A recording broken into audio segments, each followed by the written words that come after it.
What up, guys? Steve Miller here, and this morning I want you to consider this thought. Now, there was a wise old man who was considered very successful, and in his village there was this young man who really admired him for all he's accomplished. And he went to him one day and said, "Hey, what is the secret to your success?" And the old man looked at him and said, "You really want to know what the secret to my success is?" And the boy said, "Yeah, sure enough." And he said, "Well, meet me tomorrow morning at the river, and there I'll show you the secret to my success."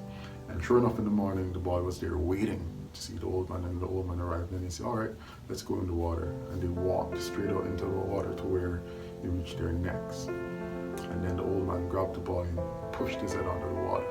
And the boy was there crying, trying to breathe, he's trying to fight. He's fighting as hard as he can to actually push himself back out. And the old man kept on pushing him even further down. And the fish even went by and cut him on his leg, and he fight even harder. And eventually the old man pulled him out. I said, "What were you fighting for when you were under the water?" And the little boy looked up and said, "Well, I was fighting for air." And the old man said, "Well, that is the secret to success.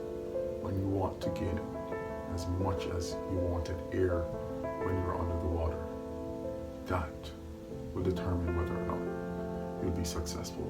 At the end of the day, I think all of us want to be successful, but how willing are you to work towards that? How bad do you want to obtain that? How hard do you work for it? Or do you just sit down and expect to be successful?